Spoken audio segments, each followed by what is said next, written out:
देश में लोकसभा चुनाव चल रहे हैं। ऐसे में जब हर एक वोट कीमती है तो देश के 1 करोड़ से भी ज्यादा भारतीय जो देश के बाहर रहते हैं, जिन्हें नॉन रिसाइडिंग इंडियन या एनआरआईज कहा जाता है, वो कैसे वोट करते होंगे, कभी सोचा है आपने? साथ ही जो लोग वर्ल्ड वाइड इंडियन एम्बेसीज में पोस्टेड है वो कैसे वोट कर पाते होंगे, और अगर वो वोट करते भी होंगे तो उनका वोट रजिस्टर कैसे होता होगा, इन सब पर बात करेंगे हम इस वीडियो में।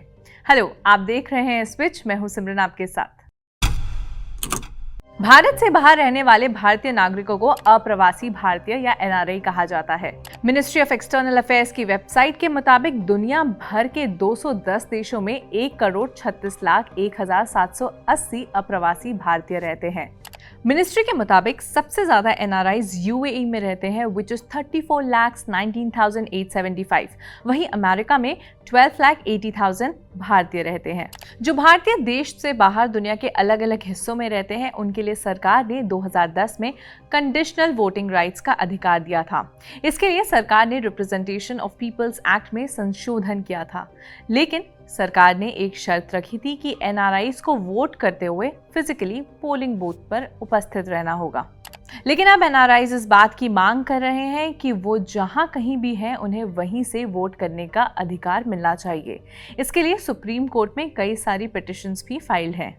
एनआरआईज की वोटिंग राइट्स के लिए सरकार ने रिप्रेजेंटेशन ऑफ पीपल्स एक्ट 1950 में संशोधन किया था, जिसके तहत एनआरआईज अपना नाम वोटर लिस्ट में रजिस्टर करवा सकते हैं अगर वो देश से बाहर रहते हैं या पढ़ने गए हैं और जिस देश में वो रह रहे हैं उन्होंने वहां की नागरिकता नहीं ली है। तो ऐसे केसेस में एनआरआईज अपना नाम वोटर लिस्ट में रजिस्टर करवा सकते हैं। जो एनआरआईज 18 साल की उम्र पूरी कर चुके हैं वो अपने कॉन्स्टिट्यूएंसी से अपना नाम वोटर लिस्ट में रजिस्टर करवा सकते हैं, लेकिन उसके लिए पासपोर्ट पर भारत में उनके रहने का ठिकाना मेंशन होना चाहिए। इसके बाद उन्हें फॉर्म 16A भरना होगा जो ऑनलाइन अवेलेबल है, और फिर उसे इलेक्टोरल रजिस्ट्रेशन ऑफिसर को बाय पोस्ट भेजना होगा। ये फॉर्म फ्री ऑफ कॉस्ट भी अवेलेबल है सारी इंडियन एम्बेसीज पर। रजिस्ट्रेशन के बाद उनका नाम वोटर लिस्ट में आ जाता है और इस तरह से एनआरआईज को वोटिंग का अधिकार मिल जाता है। अब वोट करने के लिए एनआरआईज को अपने पोलिंग बूथ पर इलेक्शन डे के दिन प्रेजेंट होना पड़ेगा अपने पासपोर्ट के साथ। अभी तक एनआरआईज के लिए इलेक्शन कमीशन ने ऑनलाइन वोटिंग की सुविधा शुरू नहीं की है। अब बात करते हैं कि वर्ल्ड वाइड जो लोग इंडियन एम्बेसीज में काम करते हैं वो कैसे वोट कर सकते हैं।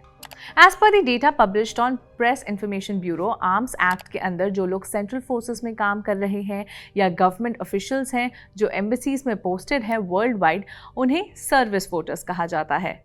सर्विस वोटर्स के लिए ऑनलाइन नॉमिनेशन का प्रोविजन है और ये अपना vote electronically transmitted postal ballot system, जिसे ETPBS कहा जाता है, उसके थ्रू दे सकते हैं। ETPBS अभी काफी पॉपुलर हो रहा है। एज पर PIB डेटा 2019 के लोकसभा चुनाव में 18,02,000 से भी ज्यादा पोस्टल बैलेट्स को इलेक्ट्रॉनिकली ETPBS के थ्रू भेजा गया था और इससे 10,84,266 ई पोस्टल वोट्स रिसीव हुए थे। इसका मतलब है कि 60% सर्विस वोटर्स ने वोट किया था। Electronically transmitted postal ballot system आखिर क्या है? चुनाव आयोग ने 2019 के लोकसभा चुनाव में electronically transmitted postal ballot system का इस्तेमाल किया था।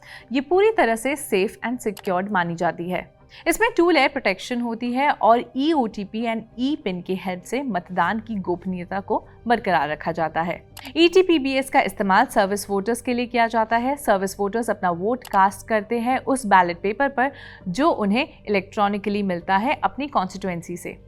अपना वोट डालने के बाद सर्विस वोटर्स उसका प्रिंट लेते हैं और फिर बाय पोस्ट अपना postal ballot paper election officers को भेजते हैं। काउंटिंग सेंटर पर इलेक्शन ऑफिसर बैलेट पेपर को स्कैन करता है और वोट को वेरीफाई करके उसे एक्सेप्ट कर लिया जाता है।